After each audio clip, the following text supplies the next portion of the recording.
Let's go round and round. That's what we call it fantasy. Fight. You win some, you lose some. Anything can happen. So, Who are you going with? who you pick? Today. Fantasy. Film.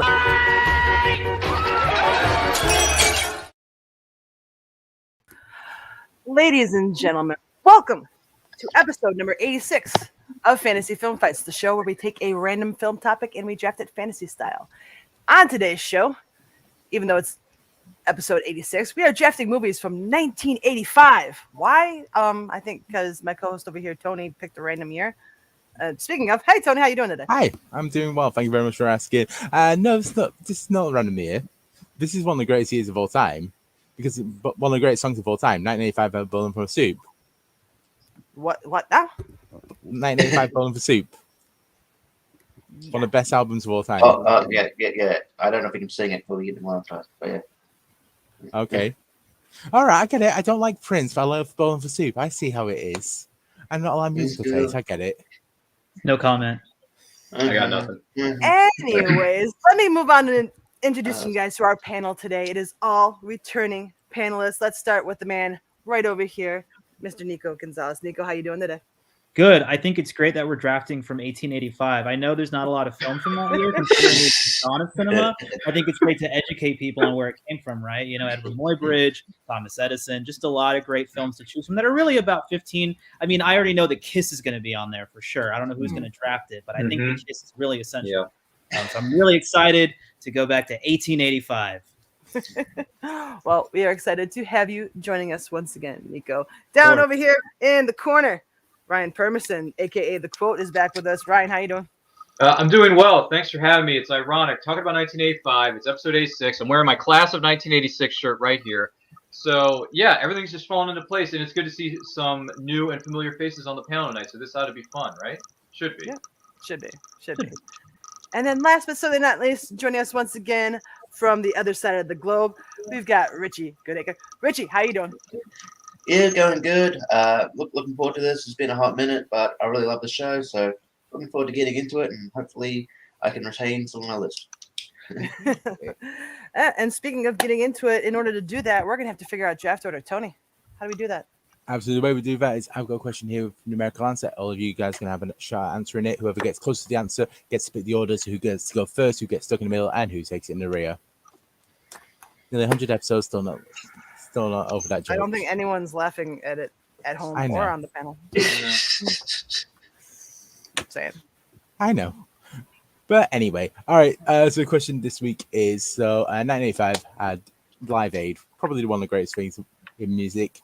I understand that I've lost my music credibility earlier in this episode already, but Live Aid is still great. How many songs were performed on Live Aid, both the UK and US performances? Not musicians, not anything. This is songs that were performed and got credited on Wikipedia. So you can, and it does, and this includes snippets of things that were played during other songs, as long as it has a credit on Wikipedia as being performed. Oh, wow. Okay, that's a good one. And if you watch Bohemian Rhapsody, the answer is 6. Thank you. That actually helps I a lot. will say. Hang on. Marker drew. This is a completely... Okay, both sides of this marker are dried out. That's not cool. Hang on a second. Backup marker on aisle 2. Who are you talking to? Well, of course I've got a backup marker. I'm waiting for the day No, I when know, there I'm is just- that. Sorry, go ahead. I'm just making my pun. I'm waiting for No, that no, I'm day not where there making is any like great, like Woodstock-esque documentary on Live Aid. Just because You know I what? just want to see Bob Geldof go even crazier. I'm scratching this out. I'm going to put it in a different one. There we All go. right, Now everyone I got an it. answer? I got it Yep. now. I got it. All right, so we'll go to Richie first. All right. I don't know. I said 72. Ryan. I don't know if you can see this. 100, Bob. I'm going to bid 100, Bob. Okay, Nico. Since we're counting snippets, I put 310 with a smiley face. Damn. Jeez, Perfect. man. And Peggy. Those And snippets. Fantasy Film Fights version of $1 for this episode, 42. Okay, so the right person being night free off. It's Ryan Permson. The correct answer is 100. Oh, sorry, not 100. 193. That's the answer. Jeez. Holy crap. Weirdly, the biggest band of that performed was U2, performing 7 songs. Wow. God. That was a big Live Aid. You Willikers. Ryan, it falls to you. How are you going to set up this draft order? Who's going first? What are you thinking? Well, of course, the quote. I'm going first. Okay. So I'm gonna kick this off because no one's taking my round 1, 2, or 3 pick. I can guarantee you that now, son and daughters. Going in at number 2, let's give the new kid a shot. So new kid in the purple rain shirt, you're going second. I'm already forgotten your name. I apologize.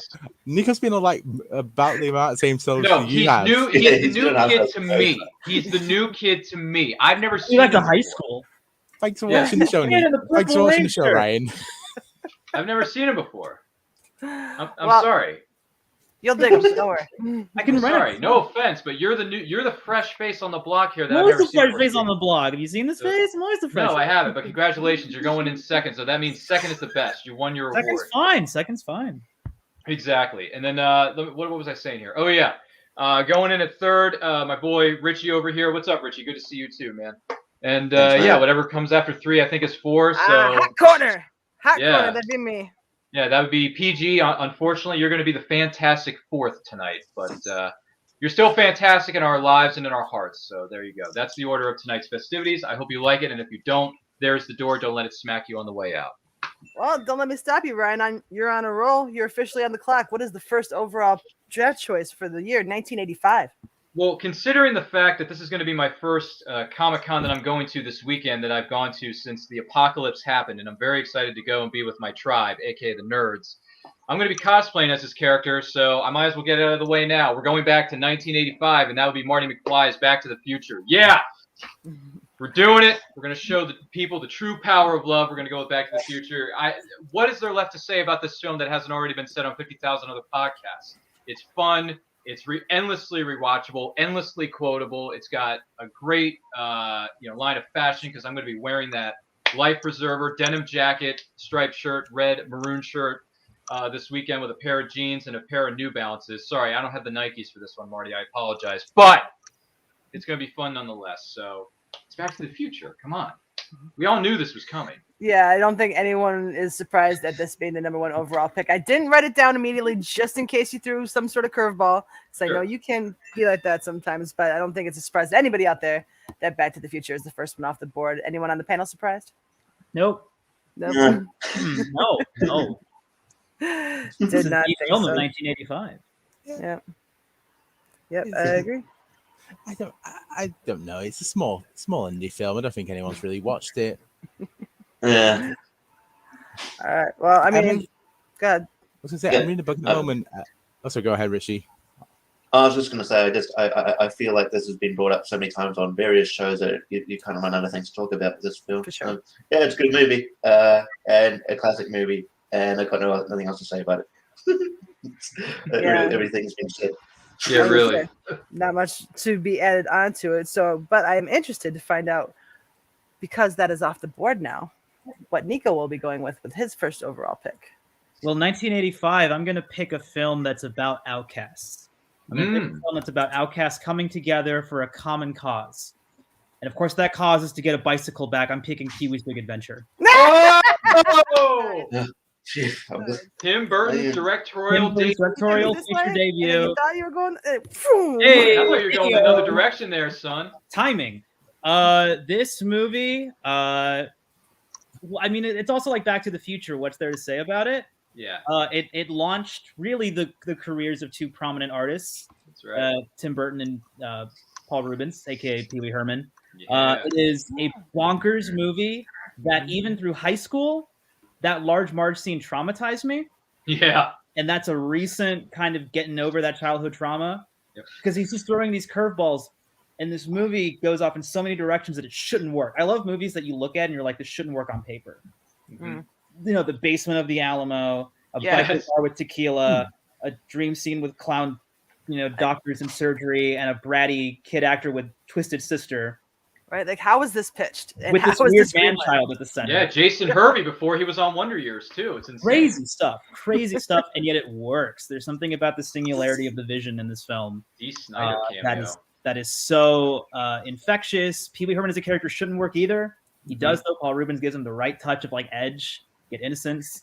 Of course, the Danny Elfman score as well. This is like his big break outside of Boingo Boingo. You know, getting into film scoring. So I have to give it to Pee Wee's Big Adventure. One of my favorite filmmakers, one of my favorite films of all time, one of my favorite actors. I think Paul Rubens is great. So all around, I love this movie, and I will pick it as the first of my 1985 draft. Wow. Good pick. Good pick. I mean, the scene where he's in the biker bar. Anybody ever tell you this is the private club with Satan Telpers? Nobody hit me to that, dude. It's off limits. That dude. I mean, come on, dude. Come on. I still, every time I'm actually talking to someone on the line and there's too much chatter, I go, "Be quiet! I'm trying to use the phone." Yeah, Also, he shushes him so hard in that scene, man. Seriously. And then when he biker drives chick the is bike through the sign, oh my god, I was laughing hysterically. And then the biker chick is actually Elvira. Not many people know. Yes, That's her out of yes, Cassandra Peterson. That's right. So many great character actors in that movie. Yeah, that movie used to be on repeat at my house, but I don't think I've seen it since probably maybe the early 90s at That's best. a long time. Yeah, I might need to revisit it soon. That's a rewatch for you. Phenomenal. PG. There's so many jokes. It's like so many jokes per minute that you watch it back and you're like, no matter how many times you've seen it, there's something new to discover. It's so clever. It's so good. It's so again wild. I just remember the gum with the shit in his mouth. Just grossed me out as a child. Yeah, it was trick gum. Yeah. Yeah, I still use I'm a loner, Dottie, a rebel. Yes. People, and they crack up every time because they don't. It's just one of those like I'm the right person to say it. I say people go, you're right. And that was E.G. Daily, voice of Tommy Pickles. It's insane. Yeah. It's insane. I love it. It's such a great film. Kind of like I think mixed when it came out. I know that Siskel and Ebert were kind of harsh on it. I think Ebert came around, but it definitely was a hit. Obviously, we got Beetlejuice, Batman, Ed Wood out of it, Edward Scissorhands. So this is to blame. This is to blame. We got actually, Peggy, you might know. I remember a while back, I wanted to commend you for picking Figment. Yeah. I'm a big Disney Parks fan, and we got Captain Rex out of it too.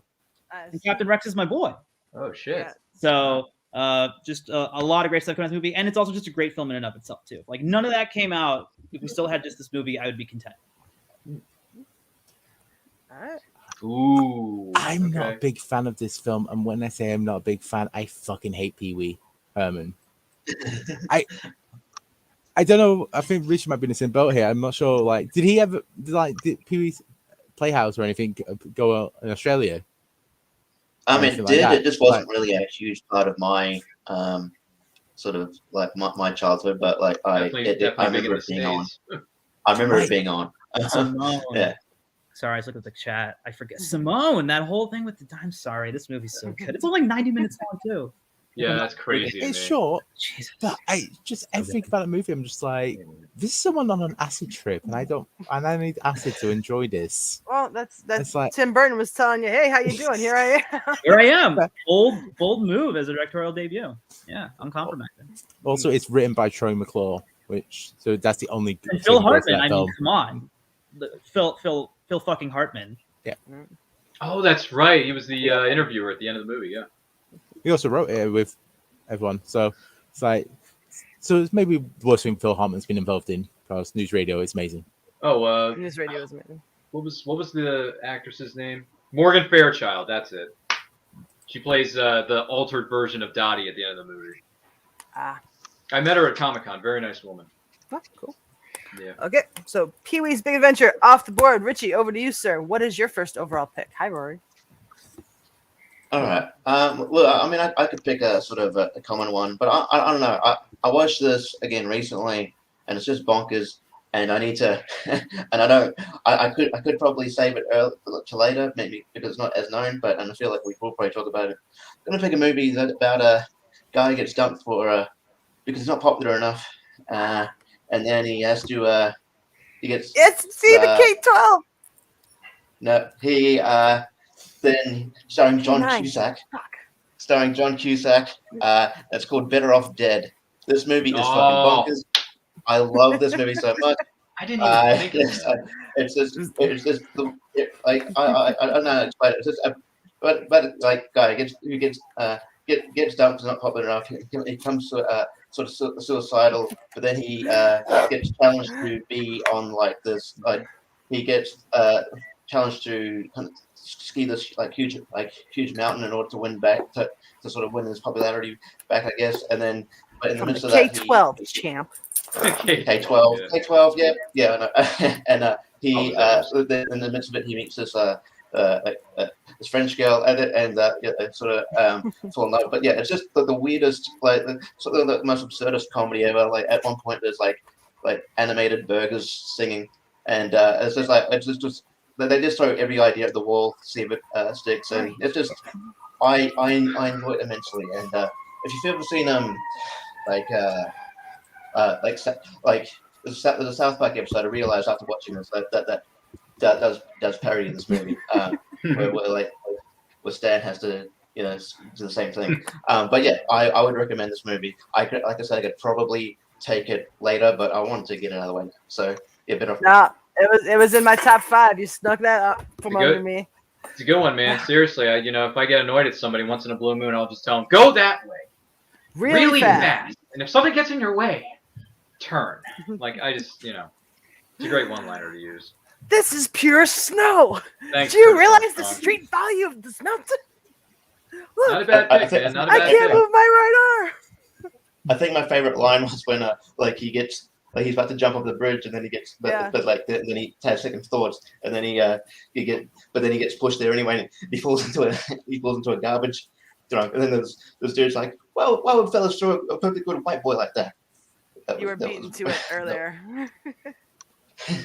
Yeah, Gee, Ricky, I'm really sorry your mom blew up. I want my $2. No, Better Off Dead is an absolute classic. There was another one that was on repeat in my house growing up. So I am very mad you took. I'm surprised it went in as a number 1 overall pick, but I'm not mad at the choice whatsoever because it was in my top 5. Ooh, and apologies for the dogs fighting in the background. Guys, knock it off. I wonder what PG's first round pick is going to be. I was going to say, I don't feel this film gets enough credit because of just being able, in the midst of that teen film, boom, of being able to just parody it so well and just take all the cliche, everything about it. I think Heathers a couple of years later gets all the credit for really turning it on the head and making this whole thing. But if you actually go back to Better Off Dead is just so much better at doing just taking everything about teen films at that time and just hey, but it's gonna make it a bit more sillier. Maybe. Yeah, I don't understand the comparison between Better Off Dead and Heathers other than they're both set in high school and they were both made in the 80s. But have at it, Tony. That's fine. I try making points. To somebody, maybe. But all right, over to me. I don't think my first overall pick is going to be a surprise to anybody because it is one of my favorite films of all time. And it's one where you realize that you could judge people based on their clicks, based on their appearance, but everyone's always got some kind of shit that they're dealing with. And you never really know what's going on with people because this movie has a brain and an athlete and a basket case, a princess and a criminal. It is The Breakfast Club. John Hughes at his finest, if you ask me. It's my favorite Hughes film. And I'm very happy that I got it in the first round and the last pick of the first round. I almost went with that, but I'm like, Back to the Future. Hey, any movie that can make me both laugh and cry, I'm on board. Good one. Great pick. Yeah, this is probably the two we were talking about, I think. We all just kind of hinted at. It's Back to the Future and Breakfast Club. Yeah. Mm-hmm. Most defining, the decade. I think it's also probably my favorite John Hughes, maybe right in front of Planes, Trains, and Automobiles. Both movies where you laugh and cry, like ugly tears you cry. Mm-hmm. And again, he's doing it in like 90 minutes. That dude was a fiend, especially at screenwriting. He could come into his office for a weekend and pump out an insane draft. The Breakfast Club is it's almost like a chamber piece. That's what astounded about that movie. It's like ostensibly a chamber piece. It's like the 80s high school version of like Who's Afraid of Virginia Woolf. Everyone's just yelling at each other. And yet you're endeared to these characters. And they're all fucked. They're all really fucked. Reconstructing those tropes in a way that's so heartfelt. Where even the asshole vice principal, by the end of the movie, you get him. He's still an asshole, but you get him. The janitor, and you get Carl, the janitor. Yeah, Yep. Would you want to When be? he was a kid, he wanted to be John Lennon. Want to be John Lennon? I mean, me too. I mean, Carl, don't be a goof. Serious point here.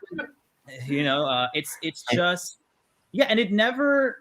It's also one of those movies where even though it's about cliches, the way he constructs it and then deconstructs it, where they all give into the stereotypes. I mean, that is such an easy thing to get wrong. Yeah. If you give into those stereotypes as a character, you could piss someone off so hard. But each actor does it really well, just from the way that they're dropped off at the high school. That's such good character building with their families, right? It lets you know who these people are, kind of like a little bit of their background without having to around. And screw around. That's not. And like any film that begins quoting a Bowie song, any film that begins quoting a Bowie song is like automatically. Yep. And that was some of the actress's idea. Like the actress came across that and they're like, "Hey, can we put this in the movie?" And John Hughes was like, "You know what? I'm going to use that. That's good." Yeah, Ali Sheedy. Yeah, and Ali Sheedy.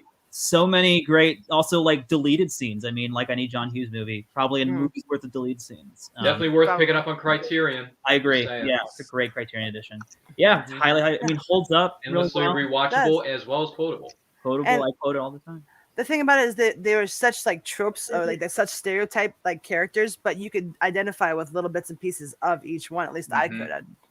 But yeah, I think that's one of the things that makes it so great. So yeah, I'm very happy that the Breakfast Club is on my squad. End of round number 1. Tony, for those who joined us late, could you give a recap of how round 1 went down? Before we do that, just quickly, because I'm a shameless whore. Next week on Digested Cinema with Aaron and Christina, it's John Hughes week. Oh, is it? Nice. Yeah, and they're doing a movie that got mentioned, which is much better than Breakfast Club, Plane, Trains and Automobile. So next week on Digested Cinema, Plane, Trains and Automobile, available on podcast feeds. Now, this week's episode was a child under the age of 10 as a main character with Paper Moon, and the week before was Secondhand Lion for over 60. Cool. Nice.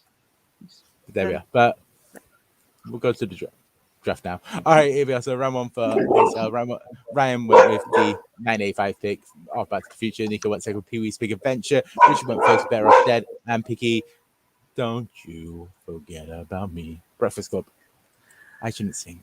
I don't know what's wrong with me today. Too much coffee. Okay. So out of my top 5, 3 are gone.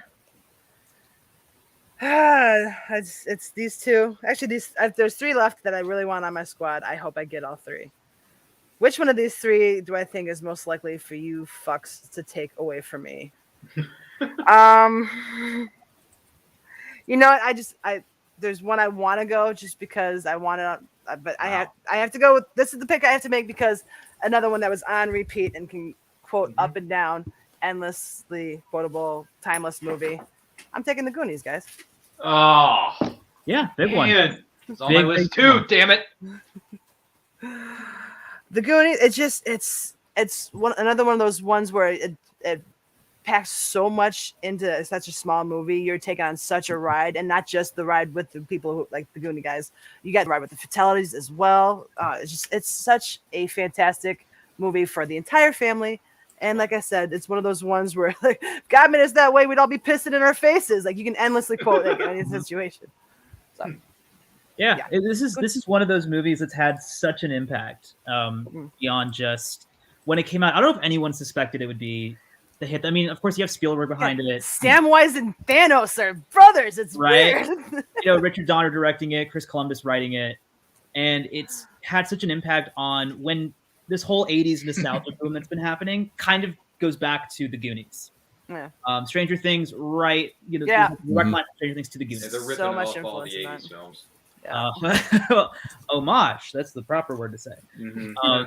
It is just one of those. I mean, it's got so many great. I mean, just a great ensemble piece like The Breakfast Club. So many great characters to latch onto. Yep.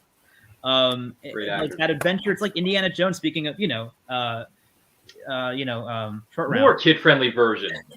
I mean, Short Round is it? He plays Data. Yeah, Short Round's in it. Data. So, Temple of Doom, notwithstanding, even though that's Slick Shoes. terrible. Are you crazy? Sorry.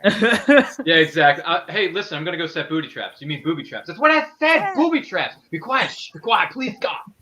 It's so good. Yeah, can we get the Short Round love in the chat? Anyone that has love for Short Round? You cheat, Dr. Jones. No, the movie itself is terrible, but the actor's cool. Temple of Doom is It's terrible. It's garbage. It's not terrible, but It's hot it's a garbage. little insensitive. Number 2 out of 4. Understatement of the century. Yeah, it is. It Hot is garbage. 3 out of 4 for me. That's for fine. that Yeah, franchise. I mean, It's at the bottom of my indie list. Ooh, no. God. Anyway, this is not Indies. This is the Goonies. The Goonies, yeah, I are was sort talking of to like, Goonies, man. even though I did grow up with Raiders in Oh, those movies, great the film. Goonies does feel like Indiana Jones for kids in a way. Goonies never say die. Goonies never Nico. say die. I mean, it's not pandering either. It's one of those things where like it treats its kids like kids, like they're Yeah. It's organic. dealing with real Organic. issues. They're just thrown into this great. I mean, it almost predates and predicts another Chris Columbus joint, which is Harry Potter, right? That whole thing, or Home Alone. I mean, the kid is the protagonist trying to deal with real world issues in the ways that a kid would. In a way, it predicts all those movies. So there is a great lineage with the Goonies. We're getting a lot of great lineage here with like Breakfast Club, Huey's Big Adventure, the Goonies. All of these have Back to the Future have some sort of lineage where they're just a part of pop culture. You can't erase them. You can't imagine a world that we live in without these movies. And so I think it's a really interesting thing to ORV. consider in a year. Bullet holes. Bullet holes. 1983 is the big chill, so you never know what movie is gonna. We gotta get out of here, guys. We gotta get out of here. I got some naked pictures of your mom. Take a bath. What? You want to? What? Real cheap. Thanks, Chunk. Hey, I got an idea. Why don't we just leave a level of chocolate and have Chunk eat his way through? All right. That's all I can stand, and I can't stand no more. I got it. I don't got it. You klutz. klutz. Hope it's Yeah, not a we do. deposit bottle. Yep, we can do it Here's all day. I'm here to give the obvious "Hey, you guys." But There you go. chocolate. They already said that in the chat, though, but we love it anyway. Yeah, someone will say it It's verbally. fine. But I gotta didn't- say, oh, good. Sorry. I didn't watch The Goonies as a kid. I only watched it recently, and I kind of sat down and went, "Okay, I've done this before. I've watched these childhood classics from like the 70s and 80s, and just because I didn't watch them as a kid, I see the flaws in them. I see everything like that. So I sat down and went, all right, let's try and find something good in this film.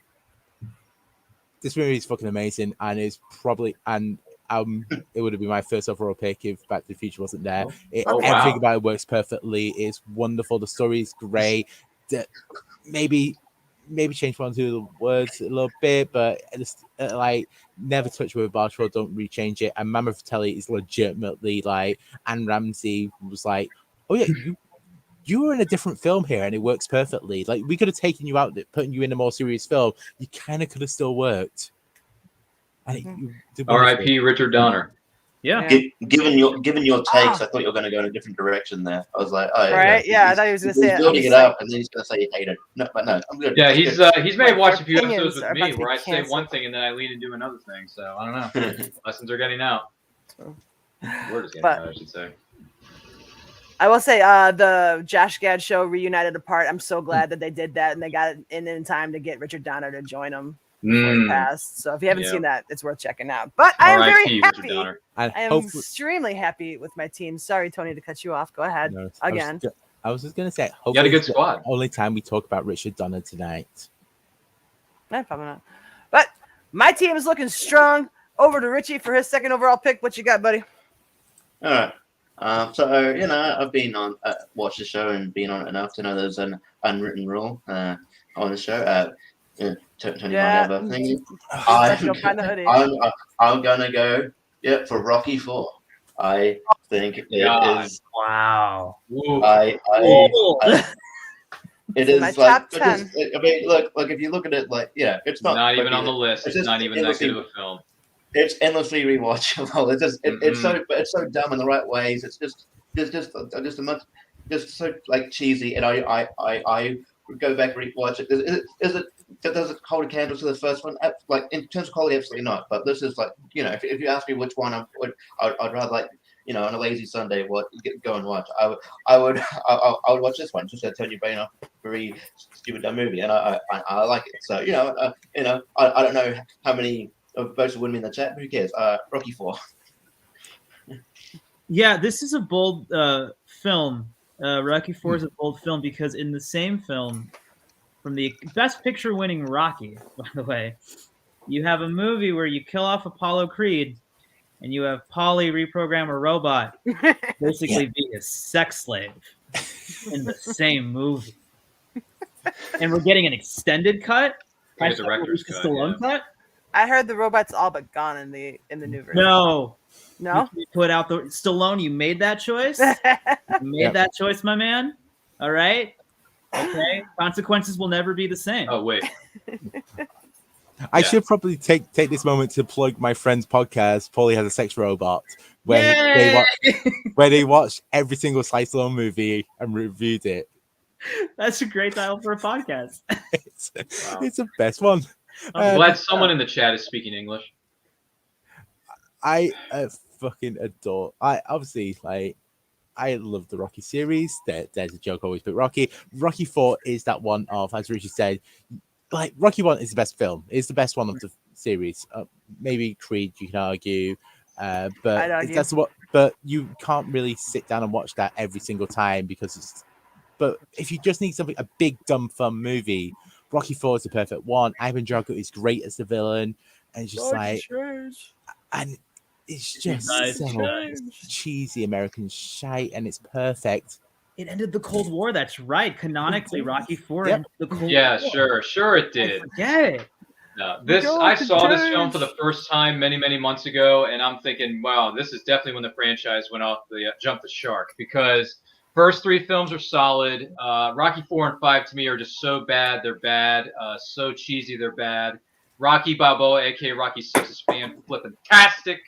Creed 1 and 2 are fantastic, but man, Rocky 4 and 5, oh my god, I was like, what the frack is this?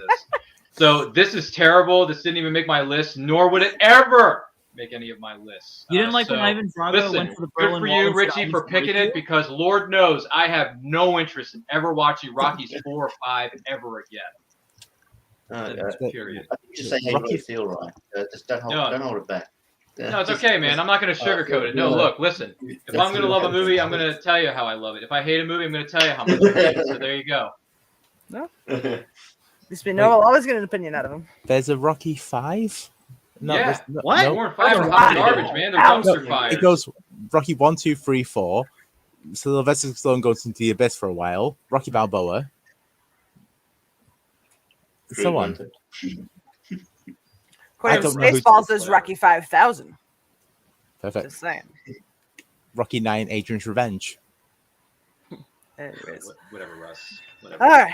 Richie takes Rocky 4 off of the board. Nico, where are you going with your second overall? The Desert Inn has heart. The Desert Inn has heart. Come on. Nope. 22. 22. The money was in the nest egg. The nest egg. The nest egg. It's Albert Brooks's Lost in America. I've never seen it. Never heard of it. Lost in America. Never seen it. Lost in America is such a phenomenal film. It's so great. Albert Brooks, obviously, one of the all-time great comedic filmmakers. He's a trailblazing filmmaker. Real life, modern romance, defending your life. These are all so great in their own way. But Lost in America hits on something really special, which it's a movie that is entertaining, rewatchable, it's quotable, and a scathing critique of Reagan America and the whole yuppie culture. It's so great. It has obviously a great neurotic central performance from Albert Brooks, directing himself. Julie Haggerty playing his wife, hitting out on the open road in an RV and losing literally everything in like the first day because she has a gambling addiction. And just, can you live on the road? Can you live Easy Rider style in the 1980s? Lost in America says no. It's not possible. Fuck you. And it's one of the great. When I first was on this show, I remember we talked about Tootsie and the great Sidney Pollack in Tootsie. This has another one of the all-time great director cameos, which is Gary Marshall as the Desert Inn owner. If you haven't seen Lost in America, a great primer is just look up that scene where Albert Brooks is trying to get the money back.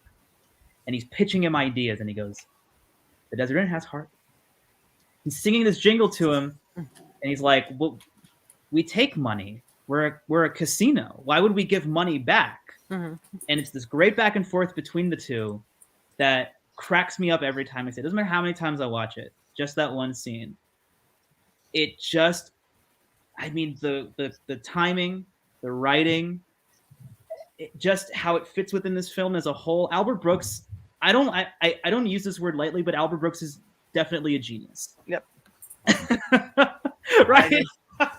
It's just he's so good at crafting these movies with just an asshole protagonist where you're like, fuck this guy, but you want to see him for 90 minutes just constantly fuck up.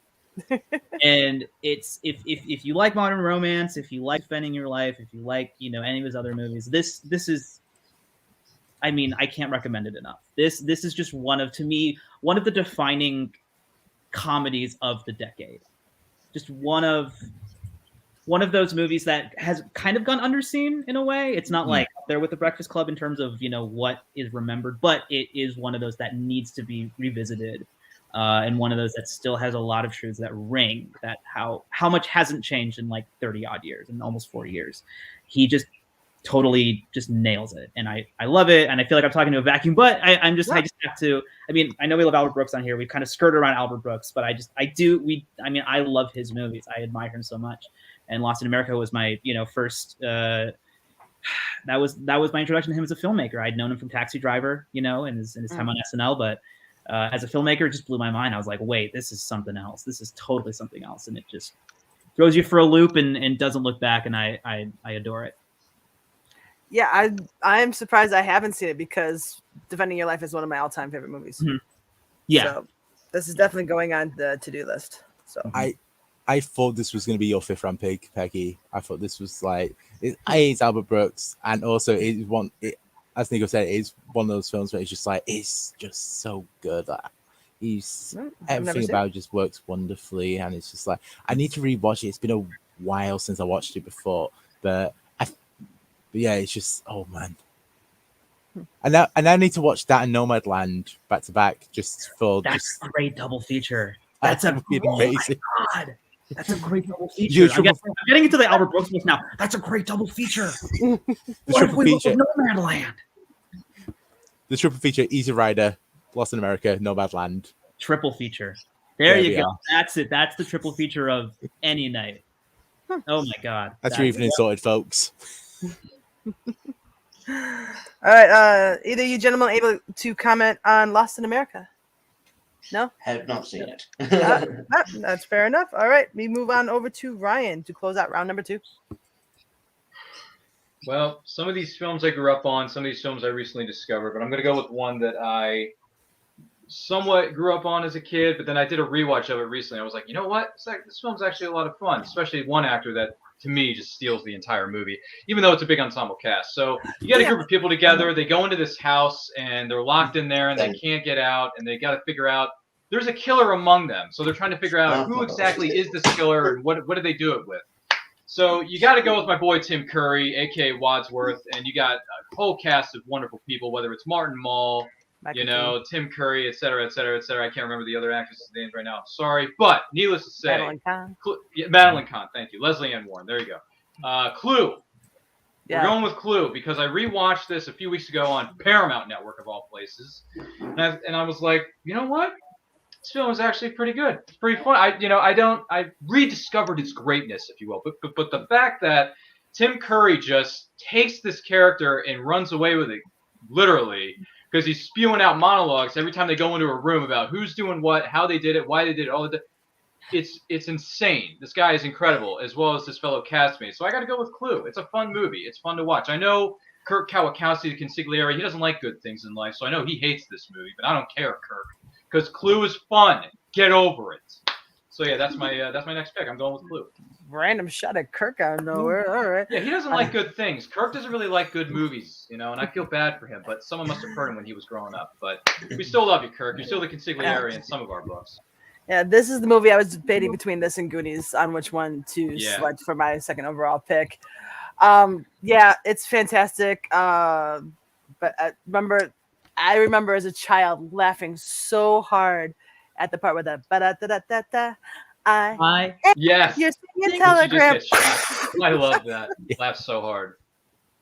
The great Jane Weedland. I love Jane Weedland in anything. Then. Oh, that's so good. Like 1 + 2 + 1 + 1 + 1. Yeah. Another endlessly quotable movie from '85. Shocker. Yeah. A lot of great, yeah, a lot this of was good comedies in '85. A lot of This is great Peacock was a man. people were so in the depths of Reagan. They're like, we got to get funny, man. I didn't do it. Yeah, It's great. great. I didn't this was do my it. next pick, so thanks, Ryan. Ah, see, I knew some of you would have this on Would your have been mine list. as well. Would have been mine as well. But like I said, I was debating between this and the Goonies. The only thing that I dislike about Clue is the fact that they tried to get Rowan Atkinson to play the butler, and he wasn't famous enough at the time to do it. And now that I know that, I'm We just would have been like, poorer for it. oh, Tim Curry knocked it out of the park. I don't Tim think it would have Curry been popular. owned that role. I don't think America was quite ready for Rowan's version of humor at that point. I don't think it would have done as well. yeah, probably. I would have seen that, but it was just like, just being able to see him and Jonathan Lynn working together, just be incredible. If I do this anytime Clue is mentioned, if you've not seen it, the TV series Yes Minister and Yes Prime Minister, they are some of the best witty comedies you'll ever find in your life. If you like, so Peggy, you'll like it because it's West Wing. If you like your political humor and anything like that, these are amazing and they still stand up to the test of time. And it's like you can see bits of from where like some of the witty repertoire from Clue comes from that. If you like My Cousin Vinny, a lot of it comes from that as well. It's so perfect. But yeah, Clue's great. Clue. Back to the Future Multiple- and Clue is a strong squad so far. Damn it. Hey, Christopher Lloyd's in both. He is in both. Nice. Makes perfect sense. 2 + 2 + 1 + 1. Thank you, Rue. Love that line. 2 + 2 + 2 + 1 + 1. Oh God. Also, Correct me if I'm wrong, so Clue came out with multiple endings, right? Like multiple, it did. Yeah, if you watch the DVD, there's like 7 different endings. There's 3 different endings, and it was the case that the idea was that they were playing them in different cinemas. Oh yeah, that's right. I was just, right. which I wish someone went back and tried to do that again now, because it'd just be fun to see people on Twitter go like, "No, Spider-Man actually ended this way." Watch Feige do it. That'd be amazing. That's how you get people back into theaters and on streaming services. You have a different ending on streaming services, but then a different ending, the canon ending in theaters. Right? You give them a really stupid ending on streaming, going, you just wasted your time. You know, like what I would do is so quick pitch for the new Spider-Man, right? Oh God. You stream Disney Plus, right? You open up Spider-Man, and when you get to the end, the big climax, you play that 15-minute clip from the Star Wars Holiday Special of just the Wookiees talking to each other with no subtitles. Yes. And then you end it right there. It says, go to the theater, douchebag. Hey, that sounds. I mean, look, that may sound good because they gave. I mean, I don't know. They gave away a majority of the film in the most recent trailer, but whatever. So much given away. That's a whole discussion for a different day. I know, but I'm just saying. Cool. And round 2, Tony, over to you for a recap for those who joined late. So Peggy went first this round. You went with the Goonies to create your club of just group ensemble movies. Richie went second with Rocky 4. Thank you.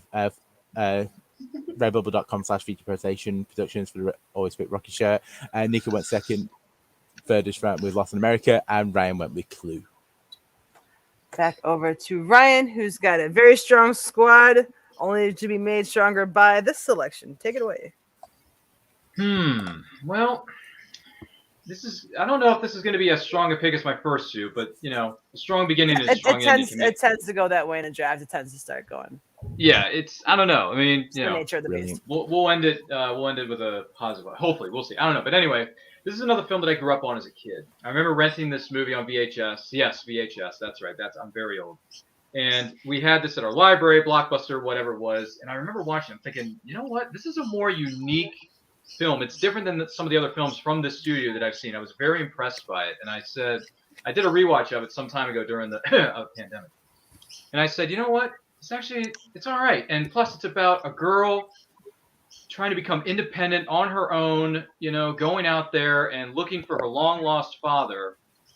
And you got a very young up-and-coming John Cusack as the co-lead to boot.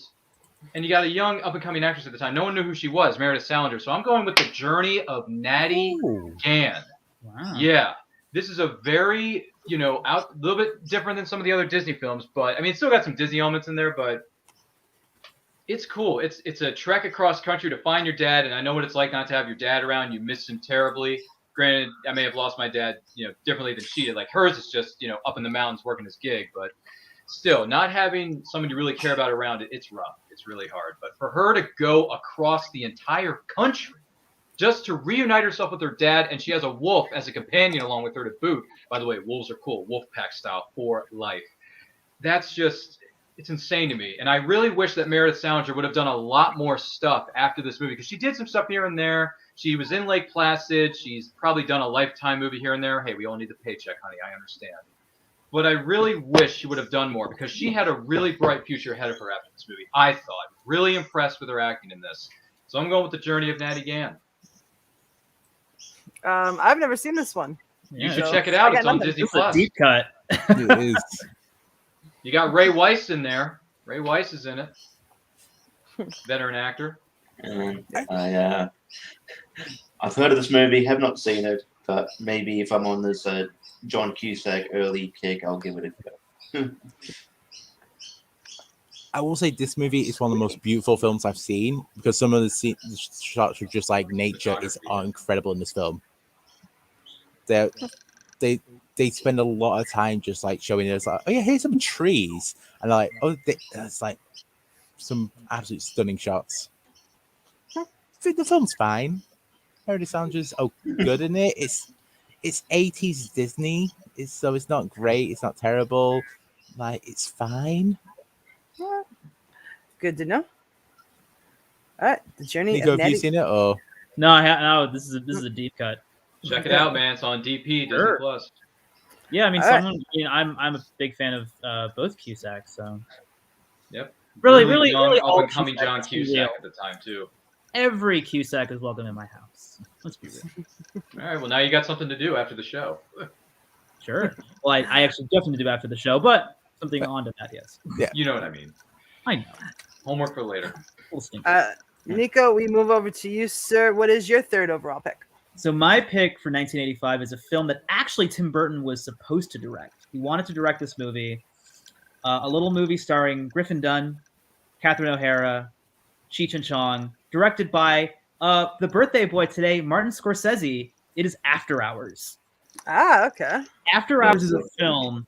If people here, either present in front of my face or in the chat, have only seen Mean Streets, Raging Bull, Taxi Driver, Goodfellas, all the sort of classic, what we think of Scorsese as Scorsese.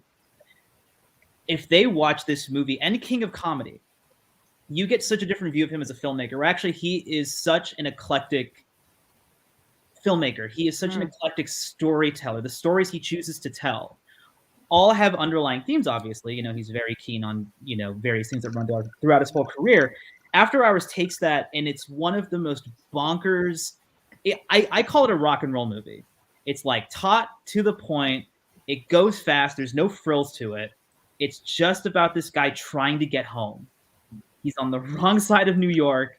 One of the great New York movies, by the way. Of course, Scorsese, no stranger to, New York. But here, it has this weird aura. Like, you watch it, and you're like, Tim Burton was supposed to make this movie? You're like, oh, this makes sense. It makes complete and utter sense. It has, such a great cast, like I said. John Hurd's in it as well. They have a little Home Alone room before Home Alone. It's just one of those where, like, you watch it, and you're like, this is Scorsese? No, this is Scorsese.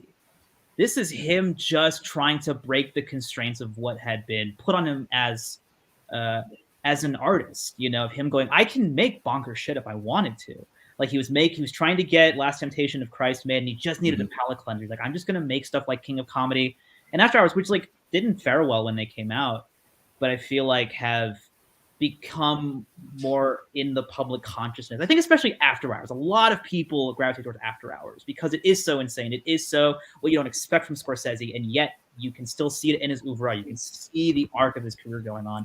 And it's just one of those great, you'll never think about him the same way. And it's just a whirlwind. Like you need to like collect yourself when it's over. You just have to collect yourself because you literally don't know where it's going to go. It's like no drugs required to watch this movie. This movie is the drug. You just sit down and you watch it. It just carries you where it wants to go. You have no control over it. And like Terry Garr is in it as well. Terry, just again, I could go on about the cast, about the director, the look of it, like the sort of punk rock edge it has, the way it captures New York, like the kind of rain-soaked streets. It's just a phenomenal piece of filmmaking. I love it. Roger Ebert loves it. Criterion, please put it out on Blu-ray. I need it in my life on my shelf. I know you have the rights. Please put it out. I absolutely adore this movie. And they watch this all the time, so I'm sure it's coming. yeah, I mean, like Griffin Dunn, also one of my favorite actors of the 80s. You've seen this one, like An American Wolf in London. He's so good. I just love sort of deadpan delivery.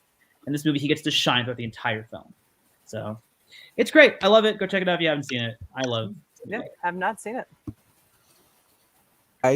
With this film, I got shown it in when I was the 6 months I did film school, and it was a case where they went.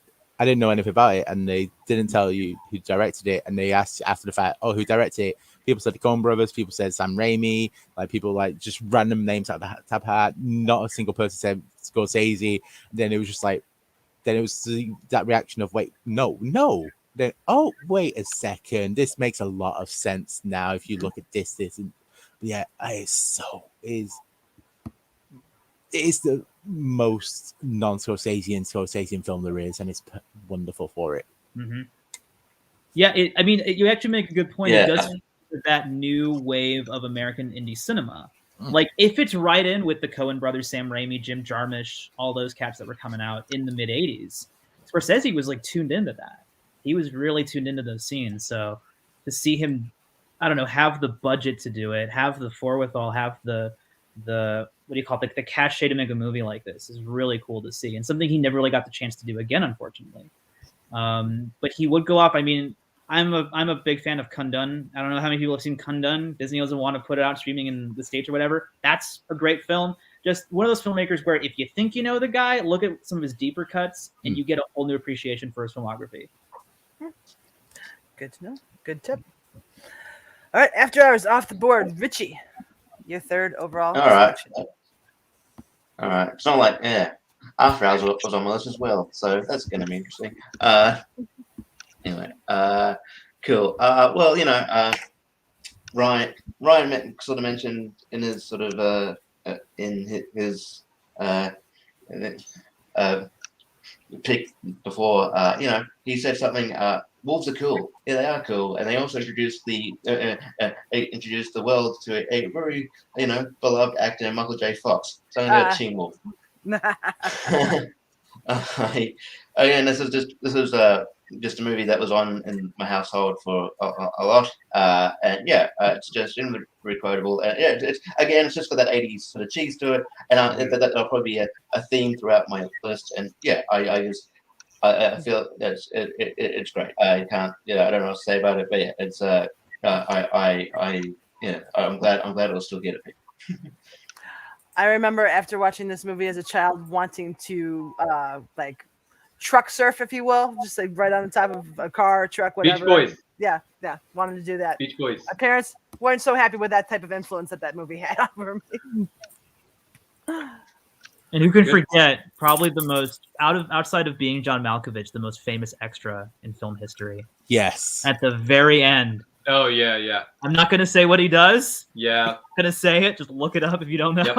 It's on YouTube. Yeah, someone did an analysis of it on YouTube or something. Yeah. I do not recall, so I'll have to do that. Yeah. It's been a while. Very end of the movie. Dude, he's like, I'm never gonna make it. I might as well just get notoriety right now. And he did it, and it's there. Yep. Mm-hmm.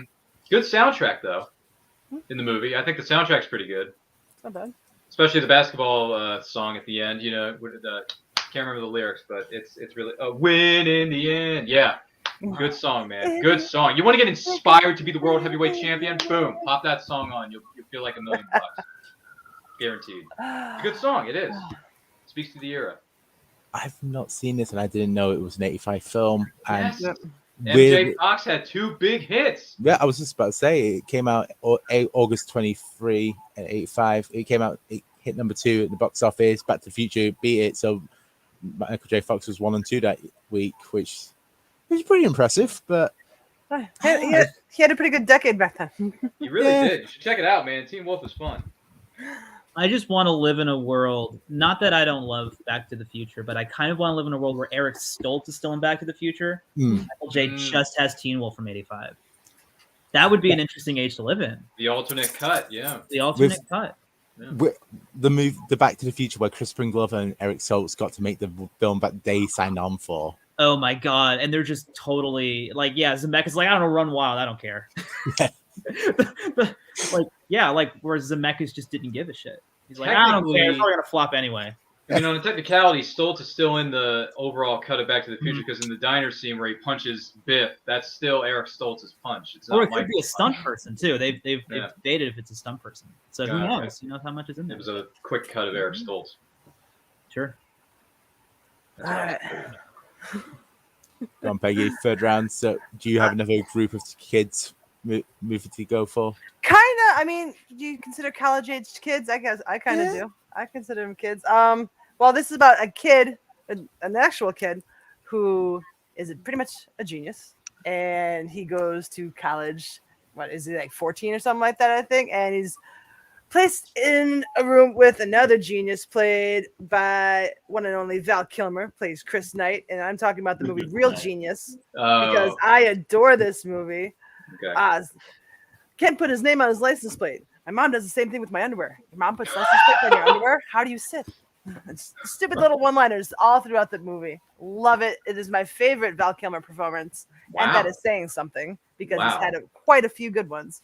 But yeah, Real Genius is an underappreciated 80s movie. I happen to adore it, so I am selecting it with my third overall pick. Wow, you like this more than Iceman? Okay. Mm-hmm. Wow. More than his version of Batman? No, I'm kidding. Can you hammer a 6-inch spike through a board with your penis? Not right now. Wow, A girl's got to have her standards. Jeez, that's uttered in that bit? Man, I might have to check this out now. Such a good movie. Such a good movie. More homework for us, guys. I have a friend. There's a bar that I frequent here in the city, and it's got a popcorn machine. And anytime that Tears for Fears comes on the jukebox, I run over and grab a handful of popcorn and throw it at her. That would only make sense if you'd seen this movie. Interesting. So I'm taking you guys have not seen Real Genius. I got no reaction. Negative Ghost Rider. The wow. Wow. I was sort of sitting here thinking. I mean, it's a big call for you to say it's Val Kilmer's best performance. I'm sort of sitting here thinking, no, that's not like totally out there. That I would take. I'm trying to think of his other performances, but yeah, I don't know. Kiss Kiss Bang Bang maybe, but yeah, I don't know. Yeah, but. Yeah, I appreciate the pick. I think it's a good movie. It wasn't on my list, but yeah. There you go.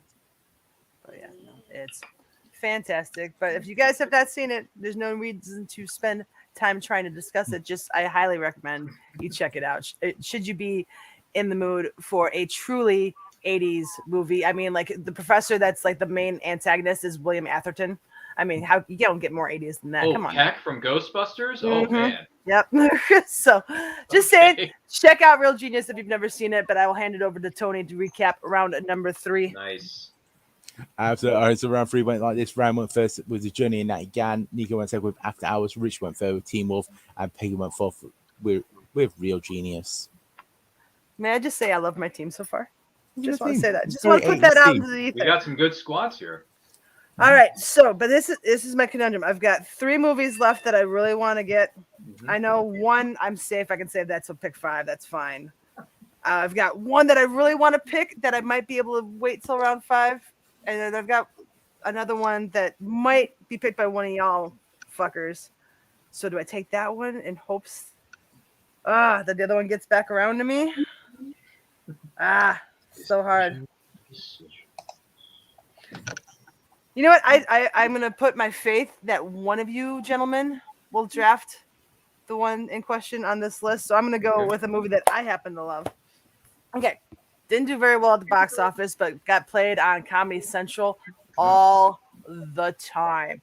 It's about a girl who goes to high school and she wants to enter a newspaper, like a newspaper writing competition, so she can get an internship at the local newspaper in her town. Submits her article, what have you, doesn't get entered into the contest, whatever. She thinks it's because she's a girl and not one of the dudes that goes to her school. So she goes and transfers to high schools, poses as a guy, submits again, and that's like it kicks off the whole thing. But she ends up falling in love and blah, blah, blah. But anyways, it's called Just One of the Guys.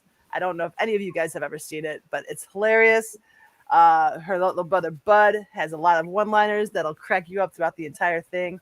I don't know. I don't know what else to say about it without giving too much away, because I pretty much just gave you the entire synopsis in that little snippet. But 2 words: William Zabka. there you go. Yes, I should have mentioned. Johnny Lawrence. Johnny.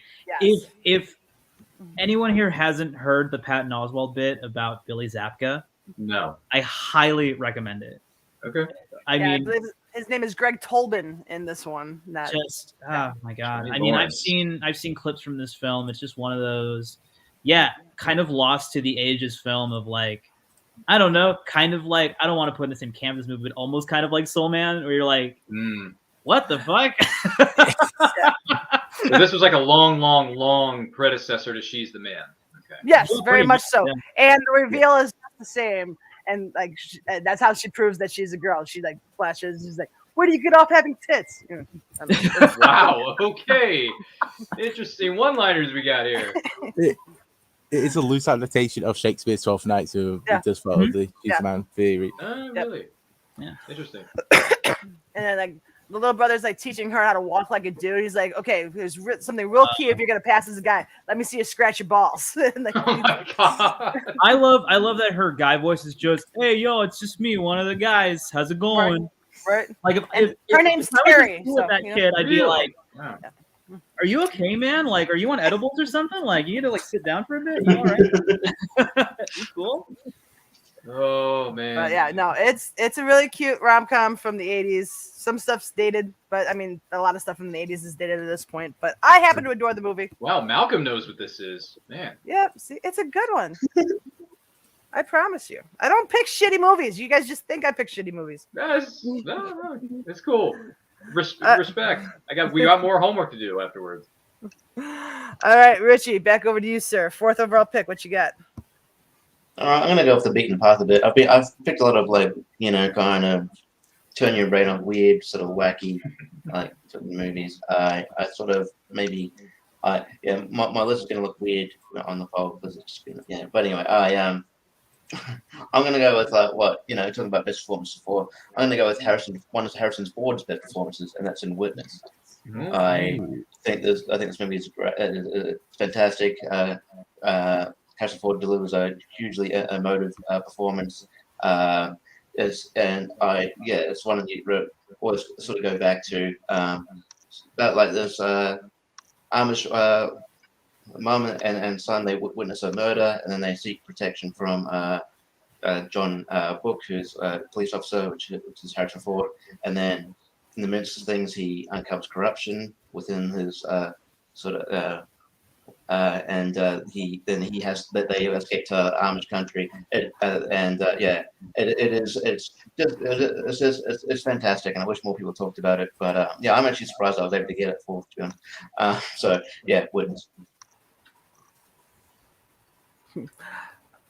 I've never seen Witness. I only know bits and pieces from studying the movie, just in general studying sessions. I've never seen it, so I'll leave it to you guys.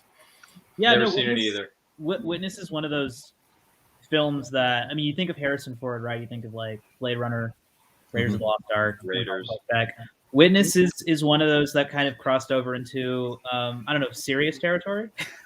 People were like, oh yeah, Oscar nominated film. Screenplay is considered one of the all-time great screenplays to study. Kelly McGillis, Danny Glover. Oh, that's right. Charlie was in that. Right. And it's just one of those kind of, I don't know, preeminent, like it does kind of come to mind for me as one of those 80s hits that does kind of move beyond it. That, and of course Peter Weir is one of my all-time favorite filmmakers, and so it's cool to see. Good old Australian. Peter Weir, Dead Poets Society. All right. Yeah, Peter Weir. Him Australian moving had no bearing on my list though. and Picket Hanging Rock, and going to America and doing stuff like Dead Poets Society and Witness. It's really interesting to see non-Americans make American films, just the sensibilities. And Peter Weir is one of those filmmakers that, to me, is sort of he lands on the edge of mainstream. He's not too far out, but in terms of his American work, but it's still kind of there. They almost feel kind of dreamlike in the way that something like Picket Hanging Rock feels like. Witness is one of those kind of like classic, like, I don't know, Oscar movies of the 80s that you can still go back to. So I just pulled up Peter Weir's filmography and I'm just like, oh, he did Gallipoli, he did The Year of the Dangerously, he did most Coast, He did the Coast Truman Show. Society, Fearless, Truman Show, Oh, Master and Truman Show, Commandos, that's Way new. Back. I'm just like, holy shit, Peter Weir might be one of my favorite directors. Right? Yeah. Truman He's like Show was really secretly good. this Ridley Scott fucking- in that sense, where you just don't realize how much he's done until you go, oh, he did that, he did that, he did that too. It's amazing what you can learn from IMDb. But I was gonna say this film gets massively maligned because it's the one film that Harrison Ford got nominated for. Because it's like you look at it and you go, "Oh, he got nominated for this one that no one really remembers. It's the one that came straight after in the Temple of Doom." So it kind of gets lost in that little bit of time and then people go, "Oh, why didn't he get nominated for Han Solo? Why didn't he get nominated for Blade Runner? But he got nominated for the Amish movie." But if you actually sit down and watch it, it's just like, oh yeah, you can see why he gets the nomination. It's like someone mentioned, like it's like a little bit of like pre-Fugitive. It's better than Fugitive. It's like probably one of it. Ford probably deserved the Oscar for it that year. I'd have to give it a watch. You definitely do it especially if you like Harrison Ford. It's like not only is it like that, it's also like the film that he used his credibility to make. Right. Okay, witness is off the board. Nico, you're first overall. So yeah, I'm gonna kind of keep on the serious film train here. I'm gonna pick a great, beautiful art house film from one of my all-time favorite filmmakers, which is Vagabond. Agnes Varda's Vagabond. Okay. I have a we're like down to 2, and I realized just how much of mine haven't been picked. So I'm so just like, what do I pick? And Vagabond, I really want to talk about Vagabond for a bit, even if no one here has seen it. Vagabond, if you haven't seen any Agnes Varda films, Agnes Varda is I miss her so much. Like, if you haven't seen her film, she passed away a couple of years ago, and her films are so playful. No matter kind of what they're about, no matter how, I don't know, how bleak they can seem, there's some sort of playfulness at hand in her movies. And Vagabond is this interesting film because she arguably started the French New Wave back in the late 50s. And she goes and she does all these great films throughout the 60s, all these great films throughout the 70s. And right in the smack dab of the 80s, she puts out one of the masterpieces of French art house film, which is Vagabond, following this young woman who is found dead in a field. And it flashes back to show her life and how she kind of led this life of vagrancy, who she came across. It's kind of pseudo-documentary, but it's also very much narrative, the way the camera moves. It's like the definite kind of film student pick. But Agnes Varda is one of those kind of film student filmmakers where you watch her movies and she's so playful. She's such a loving presence in her movies.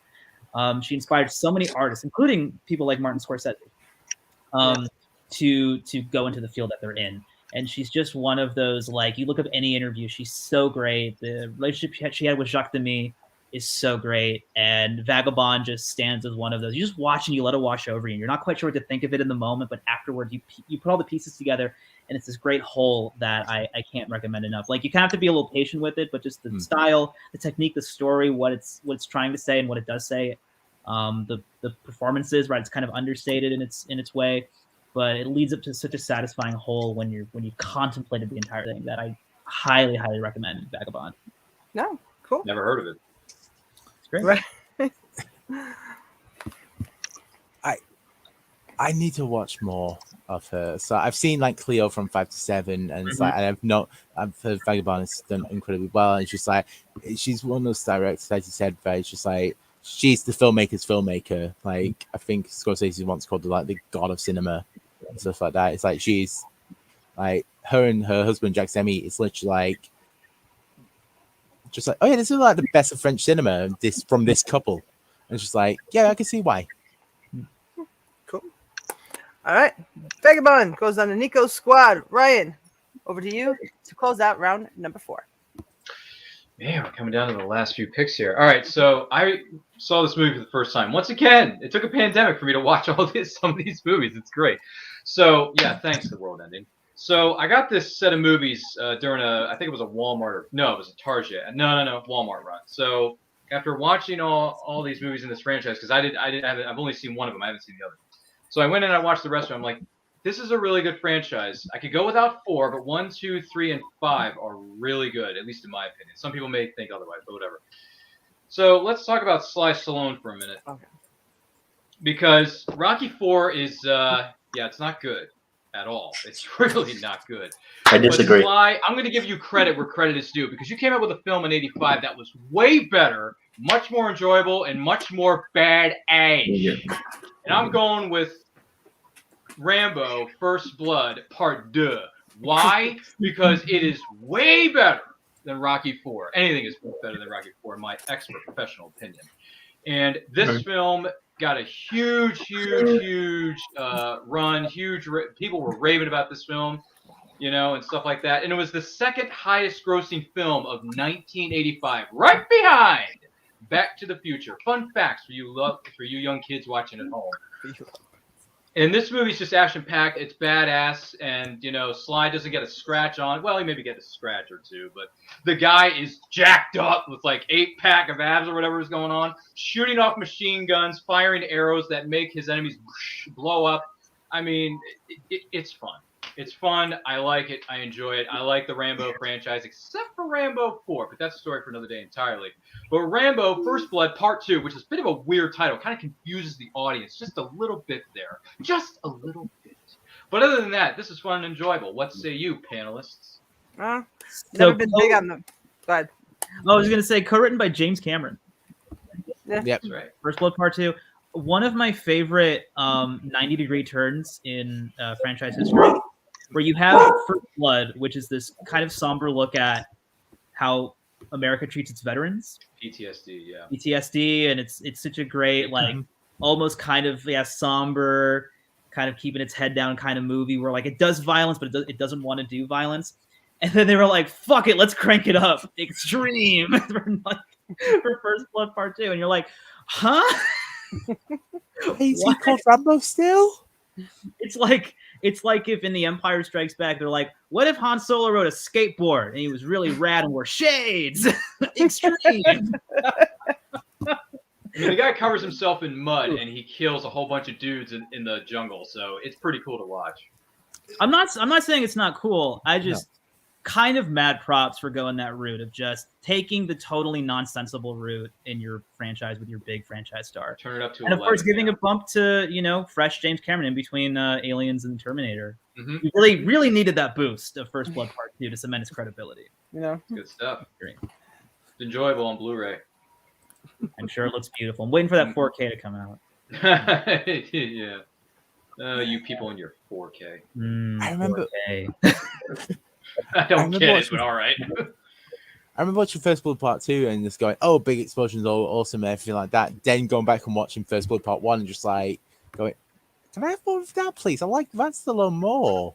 Like, I don't really want expendable Stallone here. I kind of want Rambo to be a bit more like." Yeah, so what you're saying is First Blood Part 2 is a good turn your brain off movie, but it's no Rocky 4. That's what True. you're saying. Yes. There's no sex robot in First Blood Part 2, unfortunately. 0 stars. 0 stars. 0 Whatever. sex robots out of 0. Also, you guessed it, Frank Stallone. Yeah, it does the theme. Yeah, it does the end credits song. Yeah. All right. Well, that closes out round number 4. Tony, over to you for the last recap of the show. Absolutely. All right. So Peggy went first this round. You went with just one of the guys. Rishi went second with Witness. Nico went with Vagabond, and Ryan went with Rambo: First Blood Part 2. This would be Second Blood or Continuous Blood. Yeah, they should. It's a lot of people. I know. So Blood weird how they Harvard. titled that. All right, gentlemen. 5th and final round. This is where you grab that one movie that either completes your team or the one you just have to have on your squad, or the movie that just happens to be near and dear to your heart that you want to talk to or talk about. Just up? before we do the final round, I just want to point one thing out. Okay. Just out of curiosity, how many Oscar Best Picture nominees do you think we've picked so far?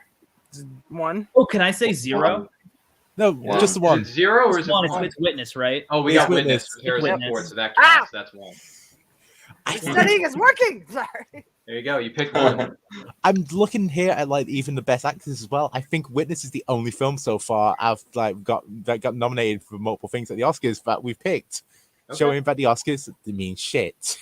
Yeah, no, the Oscars don't mean squat. I'm picking stuff like if I was like on a deserted island, these are the movies I'd want with me that I'm Oh, allowed yeah. to choose from the year. Yeah, That's that's how- fair. that's how That's I'm fair. using Future it. get a screenplay nom? Which one? Back to the Future.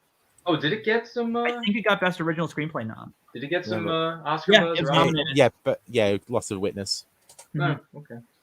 There you go. Well, hey, Oh, Garth says Forrest in there, too. BTTF was his number 1 pick, so there you go. Garth and I think alike. All right, well, Ryan, take it away. What is your fifth and final selection of movies released in '85? You know, there's a part of me that want. I have two. I'm torn between these two choices, but I'm going to go with this one just because recently discovered it again during the pandemic, and I liked it, and I'm really starting to become a bigger and bigger fan of this particular actor's work. Just so everyone knows. Look, you may think some of his movies are the same. You may think, oh, he's just playing the same character over and over again. They still make money, whatever. But look, listen, when he goes into these films, he's committed no matter what it is, whether it's a good film or bad. He is committed. So, and I'm really becoming a fan of Westerns. I like Westerns. I like a Western genre. So I'm going to go with Marty McFly called himself this person in, what was it? 1885. Yep, and 3. Eastwood. Clint Eastwood. What kind of a stupid name is that? It's not a stupid name, Mad Dog Tannen. It's a perfect name. So I'm going to go with Clint Eastwood's Pale Rider. Pale Rider. This is a film that I got a 3-film set at, once again, thank you, Walmart, that includes Unforgiven, Pale Rider, and Outlaw Josie Wales. And I enjoy all 3 of those movies for a lot of different reasons. But Pale Rider is just this mysterious guy just comes out of nowhere, saves this community from these greedy land grubbers, you know. Just comes in there and he wrecks shop and he helps the people. He's the people's champion in this movie. And I like Clint Eastwood as an actor and as a director. I like him. He's a good guy. He's a legend for so many different reasons. So I'm going with Pale Rider, 1985. Good Western, good film, good cast, and, you know, Eastwood's headlining it. So what's not to like? What say you? Wow, crickets. All right, I'm loving this. Tough crowd. Nobody likes Clint Eastwood. Nobody likes Pale Rider. I love Hey. Don't that silence doesn't mean no one likes Clint Eastwood. It just means don't have much to say about this movie because I haven't seen it. Yeah, I'm in the same boat. You haven't seen it, Richie? Man. Yeah. Oh, see, Garth agrees with me. No, I love Clint Eastwood. I love Westerns. I love everything. For me, like Pale Rider gets a lot of credit. It's the first Western after Heaven's Gate destroyed everything. It was like, it did a lot, but it's like, it's one of those ones where it's just like, Eastwood's got so many better Westerns in his catalog. And also, like, if you look at 1985, just like so many, it's a weird one because it's just like, there's so many better 85 films. And it's also like, Eastwood's done better Westerns. It's like, it's one way, it's just like, you sit and go, it's fine, it's good, but it's not like, it's not top tier either, I would say. All right. I mean, to me, it's a bit more rewatchable than what I would have gone for my other pick, but we'll talk more about that once we get to the honorable mentions. Wow. Okay. All right. I have nothing because I mean, if you had picked Unforgiven, which came out in 1992, yeah, we can't pick that. It doesn't qualify. 3.5 hours. Yeah, Unforgiven's great. Listen, when I watched that film for the first time, it knocked me on my ass. I'm like, damn, this film's good, and there's hardly any action in it, but it's great. Pale Rider is a good Clint Eastwood Western after the peak of Clint Eastwood Westerns. Like post perfect Westerns, period. I know. I mean, look, if I'm going to rank his Westerns that I've seen up to this point, I would put it like maybe a little bit in the lower tier, but it's still good. It's still a good film. So I see where you're coming from to a degree, Tony. Don't encourage him to give his opinion. Yeah, Peggy doesn't care. About Tony's opinion? No, not really. No. Have you seen Pale Rider, though? Nope, I've not. More homework for you after the show. There you go. Well, right now, I'm thinking Lost in America is number 1 out of all the picks that have been made thus far. But it's just because I love Albert Brooks. So, and plus, Nico sells them so well, his picks. Yeah, Nico, I mean, I've only known you for 2 minutes, but damn, you're a smart, insightful kid, man. You must be 15 going on 2 minutes. 50. Like, going on 50, I know. No, seriously, like I don't know how old you are, but you look like you're going on 40. It's like, I'm going to pitch you something for like $2 million, and they go, hey, hear me out. And then about 10 minutes later, they're like, get out of our office. What are you, the mail kid? And I'm like, just hear me out. No, you're wise beyond your years, man. You're a young buck, but you are wise beyond your years, dude. I love when people guess my age. No, you're not 15. What are you, 20, 25? No, He's 38. I'm 38. Holy I was shit! born in 4 years older than me. 1982. Get the frack out of He's here. got a baby face. God, man, you're older than me. Jesus. All right, all right. Well, Can we go fighting him? Should we just keep the illusion up? Okay. Yeah. Man, you don't look 38, man. Hell no. Let's just keep it a non-running thing every time we're on the same panel. God, you only look like you're 50. You only look like you're 18 or 20. Holy shit. Oh, wow. anyways, Nico, sir, you have the floor. What is your fifth and final selection for 85 movies? Shock. So I'm kind of surprised this hasn't been picked yet. It's actually my favorite film of the entire year. Okay. It is my favorite thing to come out of the famous Monty Python troupe. It is Okay, Terry I know Gilliam's you Brazil. Yeah. So, when we're talking about reach of movies, Oh. this movie has asserted to me a total dominance over sci-fi that came after. It's this and Blade Runner and then Akira a few years later. Those three movies of the 80s assert such a dominance over the genre. I know he's gotten out of it, it's fine. Fine, I'll talk about Terry Gilliam or whatever. This film, Brazil, is one of the great everyman stories in the way that Terry Gilliam tells it. The way that, I mean, the kind of blink and you miss it Robert De Niro performance, the Bob Hoskins of it all. It's just, there's too much to say for me about Brazil. Like, if I start talking about Brazil, I go off the rails because there's so much to dissect and analyze. The production of that movie is insane. The different cuts about the movie. I have the Criterion, which has like 3 or 4 different cuts. And just how that movie was almost at the forefront of when Terry Gilliam made it. The studio was like, we can't put this out. It's too bleak. It's too idiosyncratic. And he toured it around college campuses. He would give conversations and then screen it for college students. And it got this buzz among critics. And they're like, is this going to be the best picture winner of like 1985?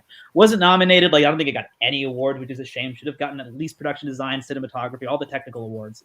But beyond that, the imagination, the sheer creativity that Gilliam puts on display, you can tell this is his passion project all the way. You can see it going forward into something like 12 Monkeys. His use of sci-fi there, the way he plays with space. Again, I can't like get over the imagery of Brazil, the soundtrack. The sort of Orwellian oppressiveness, but also the sort of the sort of gleeful takedown. The gleeful takedown that Gilliam puts on display in this movie is so good.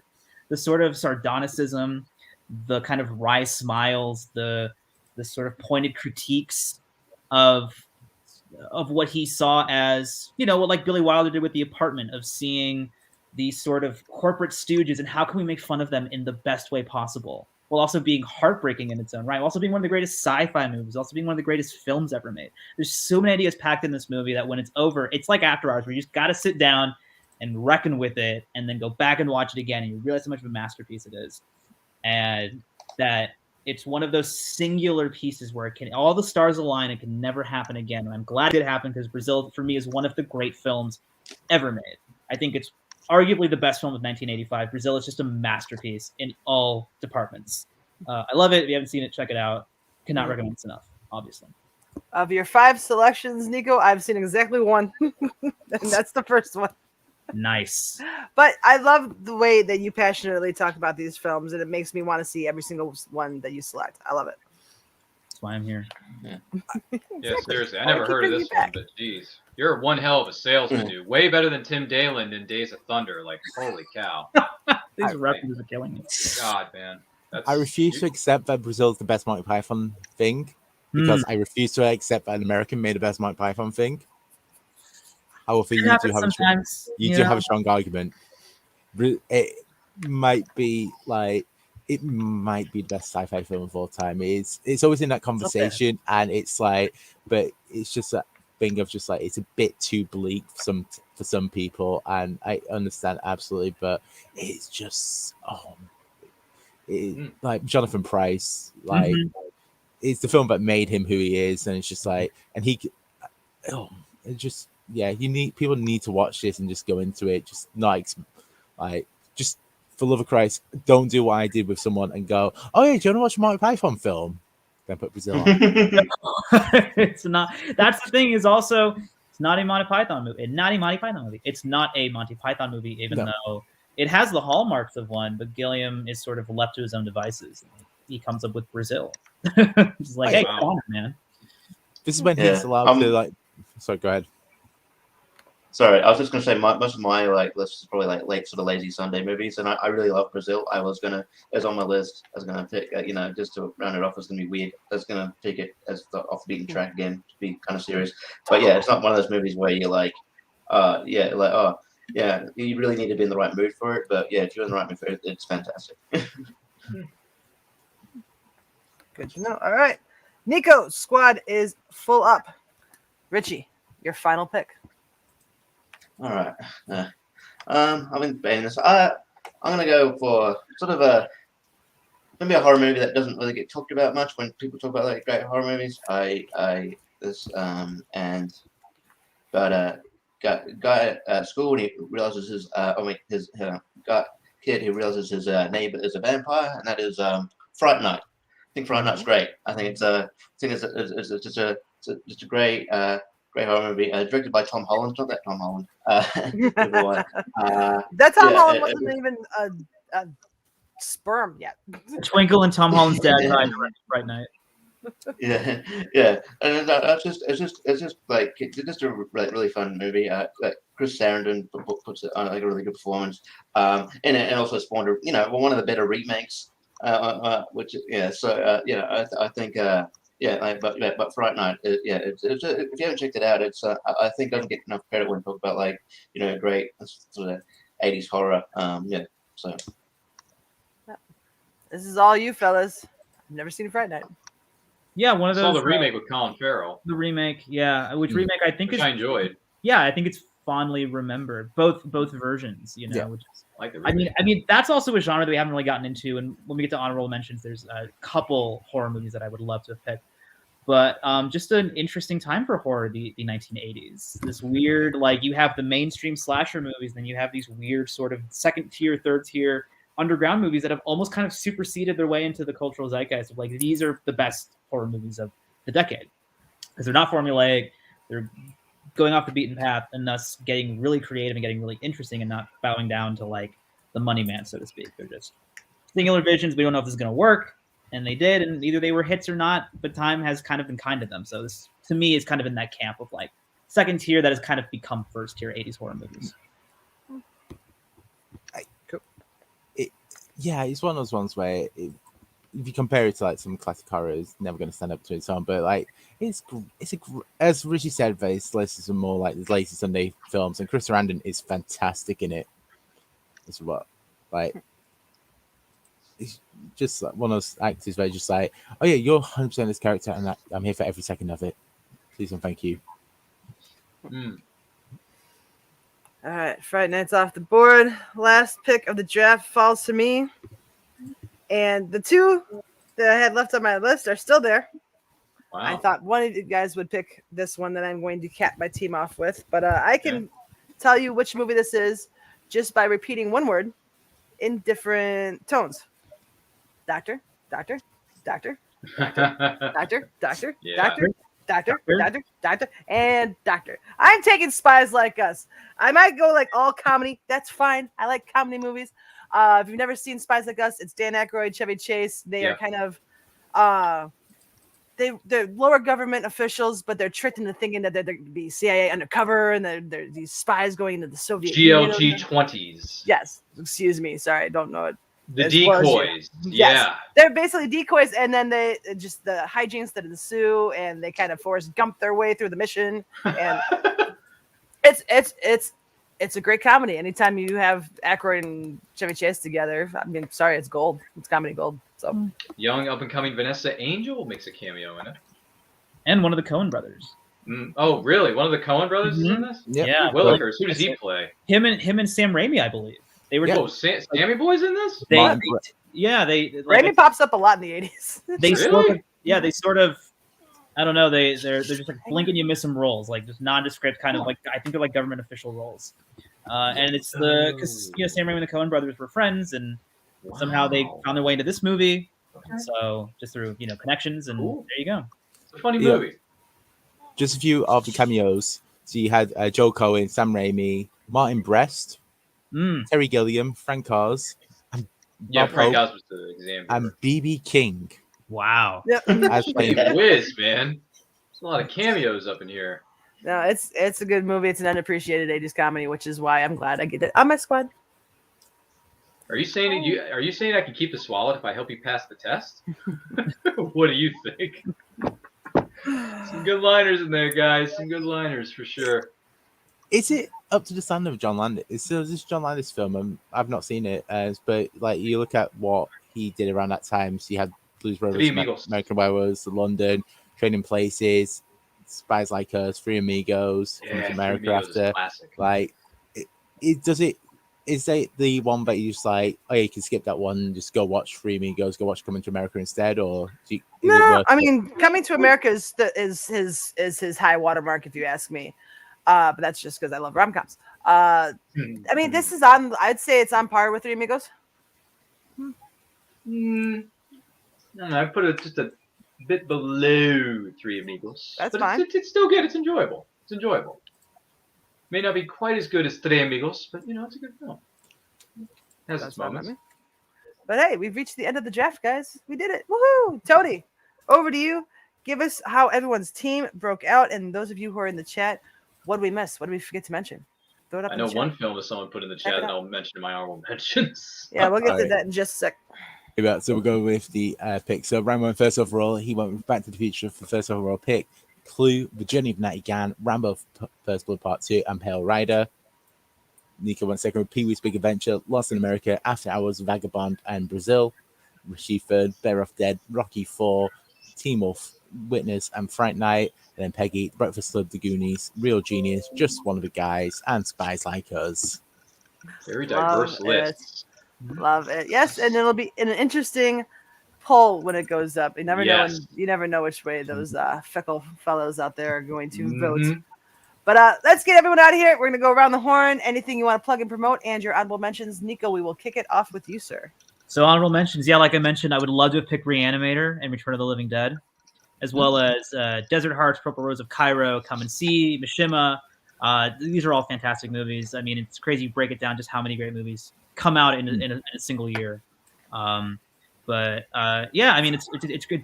Honestly, great to revisit a year on this panel. Any sort of topic is great just to talk about it and see what movies people pick, and then you get a great watch list. So like, right now I have to watch all of these movies now because they all sound interesting at the very least. Anything I like to plug? You can follow me on Instagram at Nico Gonzalez Films. I'm sort of working on some projects at the moment that I think will be a lot of fun. So follow me on there. You'll get to see my adventures in trying to make it as an artist, which is fun. It's fun, people. It's a lot of fun. Ooh. And because it's my show and I was the last one to pick, I just realized I have to change my last pick. Oh my god! I am not taking Spies Like Us. I don't know why I completely What? missed it. I don't know why I didn't do this. Why I didn't take this with my 5th overall pick. Change that to Weird Science, please, Tony. Oh. Should have been Weird Well- Science. That one I can well- quote more so than I can Spies Like Pulling Us. your executive card. Okay. Yeah, yes, I am. I am indeed. Okay. Thank you. Anthony Michael Hall. He don't even have his license, Lisa. Anyways, okay, over to your plugs, promotions, and your honorable mentions. Yeah, the big question is, what am I not doing? So, a few fan league matches coming up. You can find those in the fan leagues. They're all over the interwebs. But in the meantime, find me on all forms of social media. Simply at It's Nerd Culture, our YouTube channel, where we post nothing but nerdy videos about movies, TV series, interviews with some of the biggest indie content creators in the world, if not universe. Today, that's every Saturday at noon Eastern. And you can follow me personally on Twitter and Instagram at RyanRPM5. And as far as honorable mentions go, I'm going to give you two. What does he say? Utah, give me two. I'm going to give you Return to Oz, one of the most messed up, weirdo, dark sequels that's ever been made and put on film. And what was my other one? Where are you? I almost lost you. St. Elmo's Fire. St. Elmo's Fire. So those are that's another coming-of-age film, right, peoples? I think it is. So yeah, those are my two honorable mentions. But other than that, thanks for having me. And Nico, you are really wise beyond your years. And I wish you nothing but the best of success. He's 38. moving forward. Yeah, I'm 72. Sure you are. Yeah, whatever. But it was good to be here with you all fine people. Thanks for having me. Hope you come back again soon. well, hope to have you back again soon. And then Richie, over to you. Honorable mentions and anything you want to plug. All right. I had a lot of fun here. It's just one of my favorite shows to do. I enjoyed, visiting this year. A lot of great films. Just a few ones that were on my list. Brewster's Millions. Good Yes. decent comedy. Mm. Ghoulies, which is sort of like your low budget Gremlin. I like Ghoulies. I think it's okay. I think it's dumb, but fun. European Vacation has its moments. Fletch with Chevy Chase. Fletch. You stand Fletch. And and Black Cauldron's underrated as I think. Anyway, you can find me just on all the movie trivia spaces. I do a lot of wrestling trivia as well. On the just type in PS Wrestling on Sky Jordan Rowan's channel. Do a lot of that. On Saturday I'll be on Rankum, counting down the top. Compiling the top 12 biopics, so that should be fun. And then you can just hit me up, find me on on Facebook at Richie Goodacre, and I had fun. All right, cool. Then Tony, what's coming up on the channel? Absolutely. All right. So for the channel this week, so I was mentioned that just cinema, they did release Paper Moon this week. Next week is going to be Plane Train Automobile, and next Sunday. So where's my calendar? I've got to put a date on this. So 28th. There's the Rank on Rumble for multiple choice match and 40 questions, all on romantic comedies and all that jazz. That's going to be a ton of fun. And then new things are going to be announced coming up next year. We are making the list of 52-week categories. We are starting to look into making that for year 2. So if anyone has any suggestions, I'll put post up on the Facebook page for suggestions of like what categories people we should add in there. So if any come to the top of your head, please message me. And then just quickly, 3 films that didn't get mentioned that I just want to mention. So you got a Chorus Line, which I have to mention this because otherwise I'll get a message tomorrow from someone shouting at me. Care Bears the movie. Okay. Hi, Jonathan. And then the last one, probably the greatest documentary series of all time, is the Up film series. It's done by Michael Apted. They are some of the most incredible documentaries you'll ever see in your life. They follow a series of people every 7 years of their life. 1985 was the release of, it was 28 Up. And if you have, it's probably one of the best ones ever, but it's legitimately some of the best documentary work you'll ever see in your life. Just being able to follow people, like a group of people, their entire lives. If you can get to see them, please do. They are some of the best things you'll ever watch. Cool. And then honorable mention for me, The Legend of Billie Jean. I actually like that movie a lot. Helen Slater and very young Christian Slater. Fair is fair. Fair is fair. Wow, I gotta check that movie. Also, another great movie about a bicycle. Really? Yeah, Okay. that and like one of the I wouldn't say I original, gotta see but this movie because it's probably better than Supergirl. kind of a Me Too type of thing where girl, like something happens and she's not believed because he said, she said, and all that bullshit. But anything throw up the honorable mentions in the chat. Thank you, sir. And then for me, I am at Peggy B Ball across all social media platforms that I partake in. And then next week here on Fantasy Film Fights, we are drafting one-hit wonders. What does that mean? Someone who had a really, really knockout role or directed a really knockout movie and then was basically never heard from again or barely heard from again. So someone who knocked it out of the park and then never really did much with that. So go So what M. Night Shyamalan should have been with The Sixth Sense? I like Signs. Dude, Unbreakable is one of the best. I like Split. Right. Anyways, It is really good. we're gonna get out of here. So for myself, for Nico, Ryan, Richie, Tony, have a good week, guys. We'll see you next Wednesday. Later. Thank you very much, ladies and gentlemen, and please don't forget to vote. That was awesome. I thought it raked. Who's winning? Let's see you win. You're gonna win. Nothing personal. It's really gonna matter. Tune in next week. You see what happens? Brand new. Episode? A fantasy film fight. Doesn't matter who wins, because they're all losers.